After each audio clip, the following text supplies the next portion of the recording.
تو ایک لڑکا اپنے دوستوں کے ساتھ اپنی پشتینی حویلی دیکھنے گیا، تو وہاں پر اس کے ساتھ کیا ہوا یہ ہم آج کی ویڈیو میں جانیں گے۔ تو چلیے ویڈیو شروع کرتے ہیں۔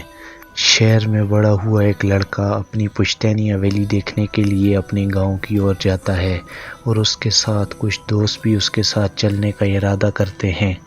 وہ کافی دور اپنے گاؤں کی اور چل پڑتے ہیں۔ جب گاؤں پہنچتے ہیں تو اپنی پرانی حویلی میں رکتے ہیں۔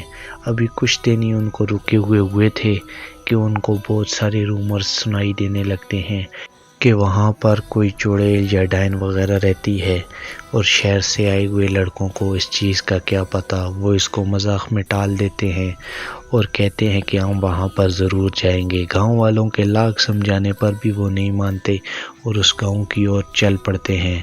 رستے میں انہیں ایک بزرگ نظر آتا ہے اور وہ ان کو چلا کر کہتا ہے کہ تم سب مرو گے، تم سب مرو گے، لیکن وہ اس بزرگ کی ایک نہیں سنتے اور اپنی گاؤں کی اور چل پڑتے ہیں۔ جب وہ اس گاؤں میں پہنچتے ہیں تو وہاں کا سماں ہی بدلا ہوا ہوتا ہے۔ وہاں پر ایک شادی چل رہی ہوتی ہے۔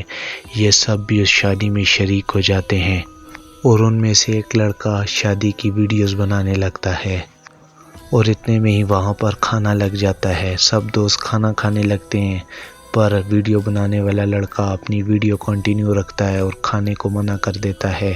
اس کے باقی سارے دوست کھانا کھانے لگتے ہیں۔ اب ایسے میں اسے یاد آتا ہے کہ میرے بیگ میں کچھ چیزیں پڑی ہیں، وہ اگر نکال کے لائی جائیں تو اس محفل کا اور بھی رنگ دوبالا ہو جائے گا۔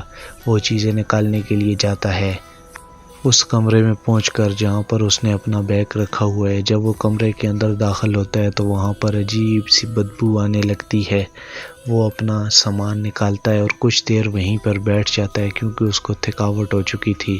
وہ وہیں پر کچھ لمحوں کے لیے بیٹھ کر جو اس نے ویڈیوز بنائی ہیں وہ دیکھنے لگتا ہے، تو اس کے رونگٹے کھڑے ہو جاتے ہیں۔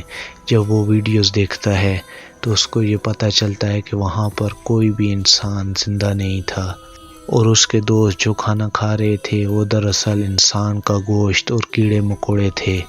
وہ اپنے دوستوں کو بتانے کے لیے جیسے ہی کمرے سے باہر آتا ہے تو وہاں کا نظارہ ہی بدل چکا ہوتا ہے۔ وہاں پر صرف کالی اندھیری رات ہوتی ہے، کوئی مکان، کوئی گھر یا کچھ بھی فنکشن ارینج نہیں ہوا ہوتا، اور ایسے میں وہ بے ہوش ہو جاتا ہے۔ اور اگلے دن اسے وہی بزرگ آدمی اٹھاتا ہے اور اس سے کہتا ہے کہ میں نے تمہیں منع کیا تھا نا کہ وہاں پر مت جاؤ، تم سب مارے جاؤ گے۔